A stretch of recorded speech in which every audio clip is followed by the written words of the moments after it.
Well, the JP version has gotten the tech super trunks, full details and teasers and everything.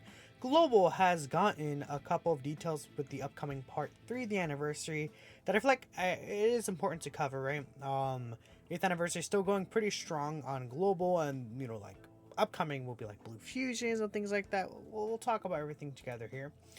So, global, you guys are getting new stages to the Majin Buu Saga Extreme Z area, which you'll be able to EZA this physical Hercule and then the Int LR Babidi, which I think is pretty cool. And you're also getting the 7th stage of the Shadow Dragons event. We'll talk about the Shadow Dragons event in just a quick second, but for now, we'll talk about Babidi here. So, LR Babidi, I'd say overall, he's a solid free-to-play unit. Not really anything I would go out of my way to run. I think he's quite nice for Super Battle Road though, right? He has the high chance to stun. He has the 50% raises on his super attack effects, right? He does have a high chance to dodge if there's a super class enemy, which I feel like, and like, I don't know, what stages could this guy be in? I don't remember. Terrifying Conquerors, did that get a stage recently? Or Inhuman Deeds? But like usually like these villain teams are facing against like super class units. So you're usually gonna have that like high chance to dodge. And even if there's an extreme class enemy, which let's say Red Zone, he does get multiplicative stats. He supports extreme class allies, right? So that's pretty nice, right? I think overall. I guess, wait, I think this crit chance support is the only support though, except for this buff right here. I don't know if the key is given to extreme class allies, but still not bad at all. His standby though, I don't know. Majin Vegeta's fine, right? He's okay. I feel like the key restrictions maybe are a bit much for him. He should have maybe just had some way to create key, because even though with his full like 40% reduction, like he's like relatively fine against a lot of super attacks in the game. There's some super attacks he's just not fine against though, and for like just a unit that can only tank, I feel like it may be a little bit stronger defensively could have been fine, right? I like, we have units, we have free-to-play units that can tank better than him, but they're also like could attack, or they have support or something like that. This unit, like he's a solid tank, but it's like he's not doing anything else until he has the finish skill, which doesn't even really hit that hard. Like it does fine damage. People were very sad that this Majin Vegeta was wasted on this free-to-play LR, and it's like a lot of times you might not even get Majin Vegeta out, or you even want to, right? 4th turn, very easy to get it out, but the thing about Majin Vegeta is that this right here is what the Majin Vegeta attack that people want to see.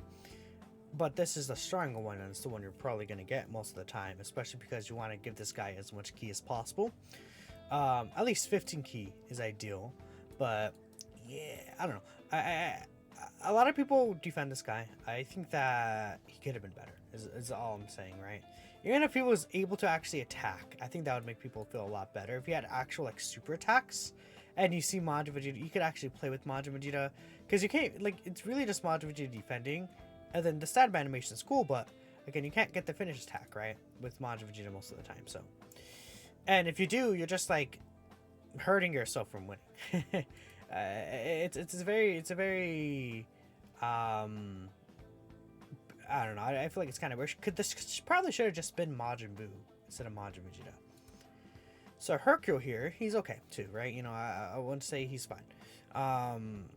The biggest thing about him is he has the revive, right? I think that's really it. High chance to revive with 50% HP recovered. It has to be this character though that specifically dies, and from the 6th turn. I know he's free and they don't want to make him get a strong revive, but this is very, very restrictive. I feel like this could have been a full HP recovery. That's whatever, who cares, right? Or maybe it could have just been just a high chance to revive, right? Because it's still a high chance to revive. It's like if you had a high chance to revive during the fight at any time, and even if it was just 50% HP, I don't think that would have been too crazy. It would have made him like have like some actual genuine value. But it's like the only fight that'll really go past turn 6 is like sometimes Sin and then Omega, and spoiler alert, this guy isn't really that good there. At least, you know, the World Tournament ally buff is better now because we have the 23rd World Tournament Goku and stuff like that. But, like, eh. Um, eh. Yeah, he's fine. He's fine, right? Now, we'll talk about the actual Sin Shenron fight. So I could bring it up here. We'll go to the challenge events and we'll go to Sin Shenron here. So JP just got Omega, but Global's getting Sin, and Sin is still very difficult. This will be the hardest fight in the game on Global on release, and Sin, this first phase can hit you pretty hard still. Almost 1,000,000 damage right there. Not bad at all. He can be attack debuff though, so if you're able to debuff his attack, you'll be fine. Not necessarily tanky with only 58% reduction. No AoEs, not really too many attacks. So like if you get, unless this guy like instantly supers you, you can get a pretty quick advantage against this guy. And his normals don't really hit you that hard at all. It's just, this super attack though could be very devastating early on. It could catch you off guard, so you want to be careful with that. I feel like especially. Now AGL Sin is basically around like AGL Broly level. His normals hit about as hard as AGL Broly. His super attack hits slightly less hard than AGL Broly. But this guy does have AoE attacks, right? His AoE attacks could be a little devastating, right? So I think he could do like 2 AoE attacks from what I've seen. This is AoE per turn 1, but I believe he can do more than 1 AoE per turn, if I'm not mistaken. It's actually, Loki, it's been a while since I ran the Sin fight, because it's been like Omega like the past week, and I have like Omega like burn into my brain right now in terms of his pattern and stuff like that. This guy's not really that tanky, but he's relatively tanky. And he can't be attack debuffed anymore. But that's pretty much it. This first AoE could be very devastating. But like his second AoE, okay, I remember now. He does 1 AoE per turn, but obviously he attacks 3 characters. So that first character will take 420,000, but then the second and third character will take 210,000. So if it's like, if the AoE is in slot 1, then it's not really that dangerous for your slot 2 or slot 3 character. And if it's in slot 2 or slot 3 and he hits you for the full 420k, your slot 2 or slot 3 character likely have super attacked already at that point. So unless you miss a super at them, so it won't be that like big of a deal. I think that the AoEs here aren't really too terrible, especially because the first hit is like the first hit you could kind of work around.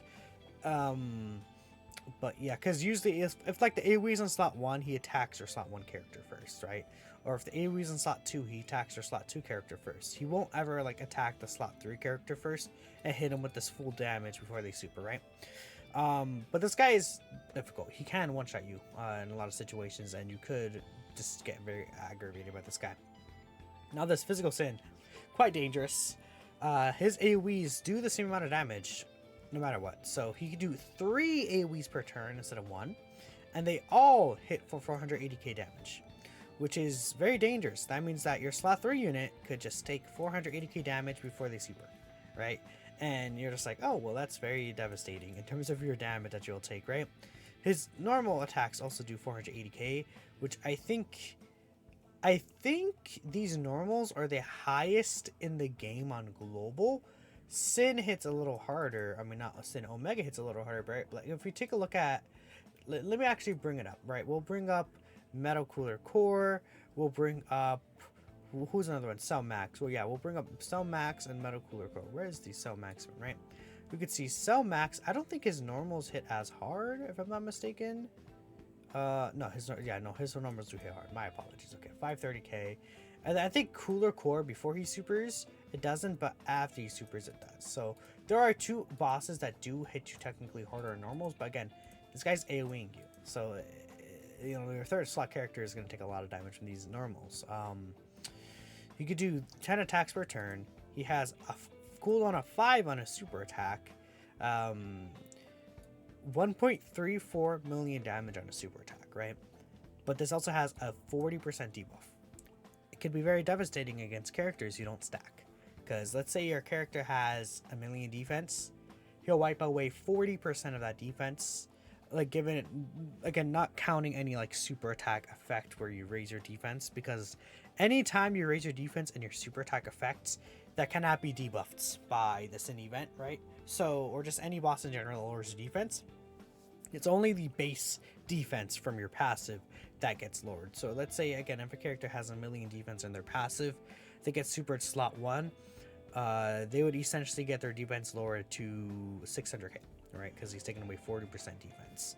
And then again, 1.34, and essentially if you minus that, that's about what, 700k, 740k like damage you would take. Like just as an example, again, not counting any damage reduction, just pure defense. This guy hits you very hard. And then again, his normals hit very hard as well. So it can be very devastating for this guy to super attack you to slot 1, and then he just follows up with all these AoEs. This Sin is very tough. So this event and fight essentially will be the hardest on global. He's also moderately tanky, 70% damage reduction. I think he could last for a couple of turns. Usually this event for me, unless I'm like full blasting with like the 8th anniversary LRs, it usually does last about 6-7 turns at most, right? With the 8th anniversary LRs, more like 5-ish turns is a good, benchmark, especially if you're able to build up the spirit bombs and stuff like that. The GT Goku and Vegeta are probably like the best unit for this fight, even considering AGL Sin, because their damage reduction allows them to eat that super attack from them very well. And then you just drop a nuke with them with the spirit bomb. And just, obviously the usual characters, Orange Piccolo is also really good here because he can disable the AoEs. We have Bulma with her support abilities, right? There's a lot of characters that could be good. Ma Jr. even is really good here because he can disable the super and AoE. And I've seen Ma Jr. tank double digits from the Sin Shenron super because of the defense raises that he gets and everything. But yeah, so that is pretty much it there. Blue Fusion ZZAs should be coming to global relatively soon. These guys released on the 22nd, and then what happened is the Blue Fusion ZZAs released 2 days after, right? With their burst modes as well. The burst modes aren't really that bad, but they could potentially give some people some troubles. But yeah, so these guys are on the way, gonna be very soon. I mean, do I have to talk about like these guys? They're just absolutely incredible. If like you guys have been waiting for months to see what these guys do again. The guarantee dodge, and then they just stack up in basically 1 turn, and then their active skills hit so hard. Like this guy could like quad super, and then with the active skill guarantee critting and all of them, right? This guy could do like 7 super attacks, including the active skill, and he's tech, so you put him with a lot of crit, and he's just very, very, very disgusting. Their base forms are okay. The kind of idea behind them is that you float them off, and then they come back, transform into blue, right? Because they have the great chance to dodge as a 3rd attacker on the turn, and a guaranteed super attack, so you can get a guaranteed attack raise. In certain situations, maybe you'll have to keep them on rotation, but not really an issue. I like these guys a lot. They're very good. Really well designed. And even in the Omega fight, where you can't really take full advantage of their dodge, they're still able to cook really hard. Vegito could potentially have a little bit of issues against Sin, just because like the AoEs will hit him, pretty hard in certain situations, but he's still really good for the fight, especially because the middle phase is tech, so he's able to really obliterate that middle phase.